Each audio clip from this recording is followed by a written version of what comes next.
дар коллеҷи тиббии шаҳри ҳисор донишҷӯён аз рӯи 6 ихтисос таҳсил менамоянд.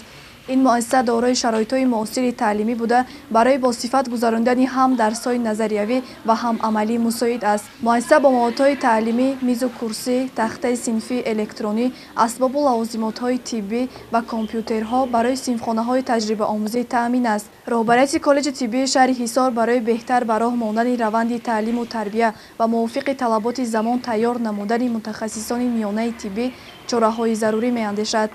ҳамин аст ки ҳамасола зиёда аз 250 нафар мутахассисони ҷавон ин муассисаро хатм намуда ба муассисаҳои тандурустии шаҳру ноҳияҳои кишвар ба кор сафарбар карда мешаванд.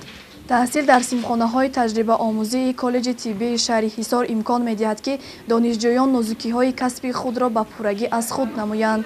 насли ҷавон таҳсил дар чунин шароитҳои замонавиро аз ғамхориҳои роҳбарияти олии кишвар арзёбӣ мекунанд ва иқдом доранд ки бо соҳиб шудан ба ин касби пуршараф ба ватани худ содиқона хизмат намоянд. тӯли 1 сол мебошад ки ман дар ин коллеҷ таҳсил карда истодаам.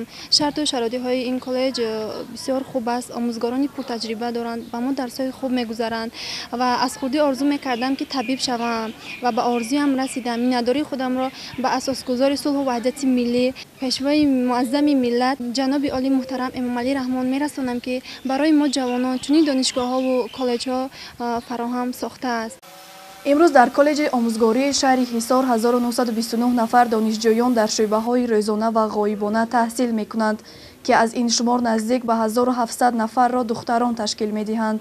инчунин дар назди муассиса курсҳои кӯтоҳмуддати омӯзишии касбомӯзӣ хуб ба роҳ монда шудааст. бештари омӯзгоронро дар ин макони илму маърифат ҷавонон ташкил медиҳанд. тавре аён шуд ки ихтисосҳое ки ба донишҷӯён омӯзонида мешаванд талабот дар муассисаҳои таълимии кишвар бештар аст. аз ҷумла тайёр кардани кадрҳои забонҳои давлатӣ, англисӣ, русӣ, информатика ва техникаи компютерӣ мебошад.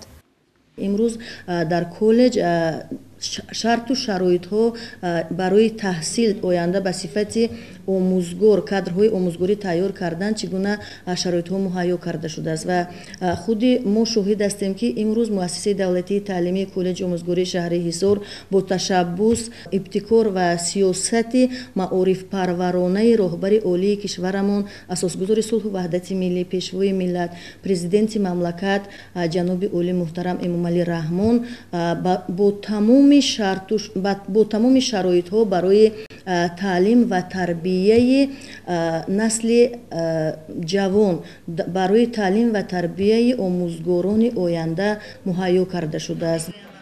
муассисаҳои илмии кишварро зарур аст ки ҷиҳати ба сиёсати имрӯза мутобиқ намудани мавзӯъҳои фармоишӣ чораҷӯӣ карда таҳқиқи масъалаҳои умдаи давлатдории миллиамонро бо назардошти пешрафти иқтисоди миллӣ, ояндаи кишвар ва ҳалли мушкилоти мубрами ҷомеа анҷом диҳанд. аз ин рӯ маъмурияти коллеҷу литсейҳои шаҳри ҳисор кӯшиш ба харҷ медиҳад ки сиёсати пешгирифтаи давлату ҳукуматро дастгирӣ намуда масоили таълиму тарбияро хубтар ба роҳ монад.